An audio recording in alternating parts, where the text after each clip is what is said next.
বিগত 15 বছর বাংলাদেশের জনগণের অধিকার হরণের পিছনে নরেন্দ্র মোদী দাদাবাবুদের হাত ছিল।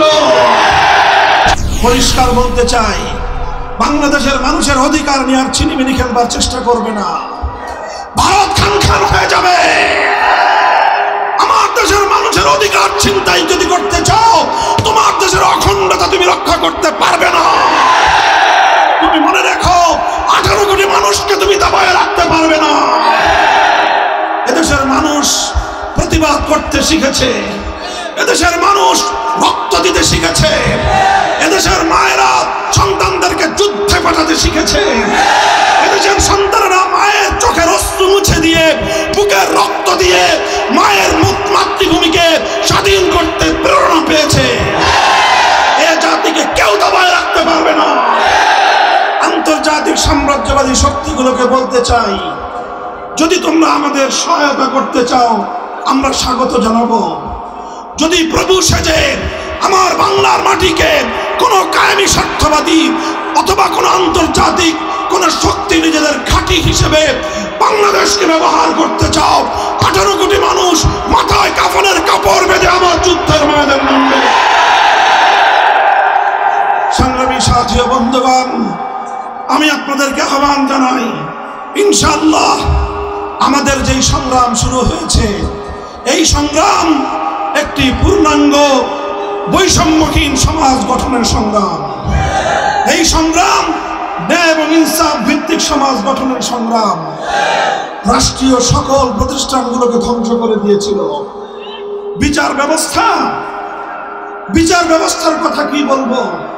নিম্ন আদালত, উচ্চ আদালত, সর্বোচ্চ আদালতের প্রধান বিচারপতি আওয়ামী লীগের দলীয় মুখপাত্রে পরিণত হয়েছিল। পৃথিবীর ইতিহাসে এমন কুলাঙ্গার বিচারপতি পৃথিবীর ইতিহাস দেখে না।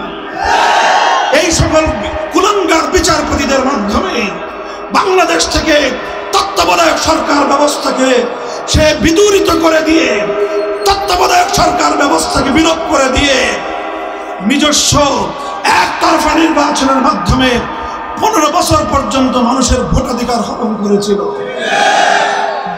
আর মেগা প্রজেক্টের নামে হাজার হাজার লক্ষ লক্ষ কোটি টাকা পাচার করে বাংলাদেশের মানুষের ভাতের অধিকার ছিনতাই করেছিল।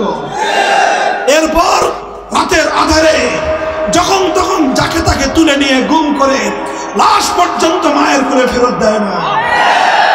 বৃহত্তর সিলেটের ইলিয়াস আলীর সন্তান এখনো কাঁদে। আজও পর্যন্ত ইলিয়াস আলীর পরিবার জানে না তার ভাগ্যে কি ঘটেছে। এই বাংলাদেশ যেটা ছিল সোনার বাংলাদেশ, সেই সোনার বাংলাদেশকে বানিয়েছিল সে খুনের বাংলাদেশ। শাইখুল হাদিস আল্লামা আজিজুল হক বলতেন, আজ বাংলাদেশের যে অবস্থা, এখানে নুনের চেয়ে খুনের দাম কম।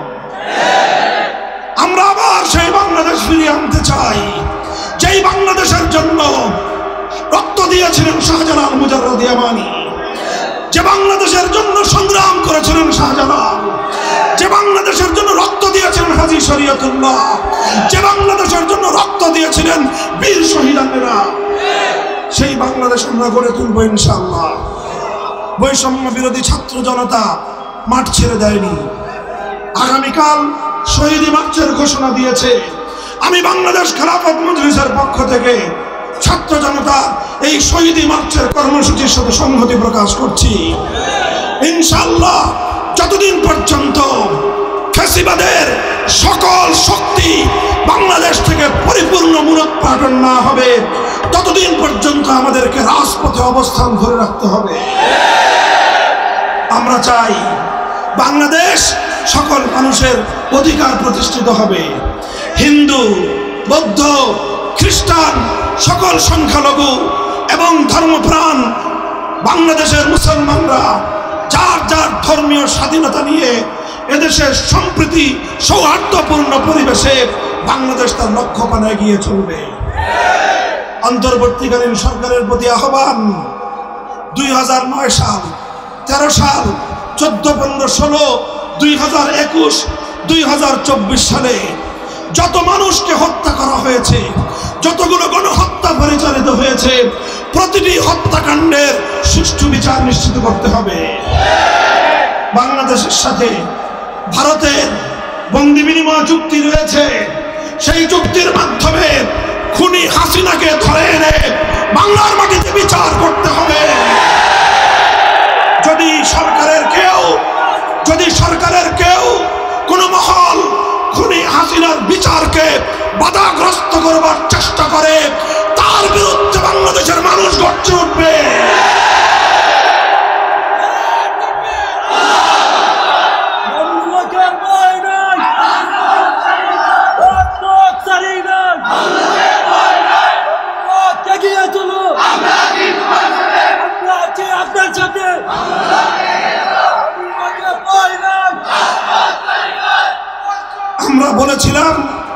আমরা বলেছিলাম বাংলাদেশে আপনারা স্বাধীনতার রজত জয়ন্তী, সুবর্ণ জয়ন্তী উদযাপন করবেন, এটা আমাদের জাতীয় উৎসব।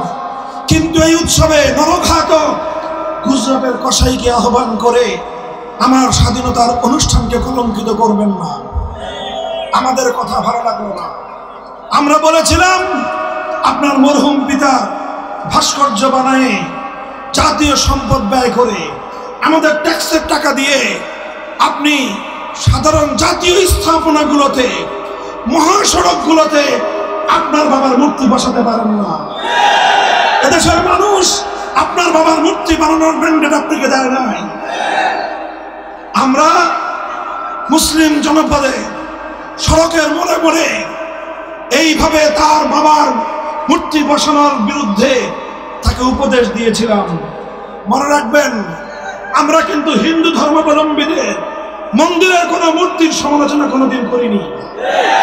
হিন্দুদের ধর্মাবলম্বী উপাসনালয়গুলোতে তাদের মূর্তি থাকবে, তারা মূর্তির উপাসনা তাদের মতো করে করবে। কেউ যদি সেখানে ব্যাঘাত ঘটাতে চায়, আমরা জীবন দিয়ে তার পাহারাদারি করব।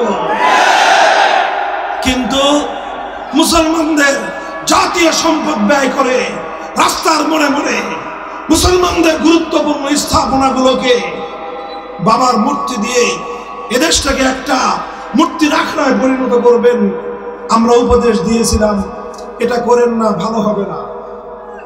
আমার এই কথা আমার ভালো লাগলো না।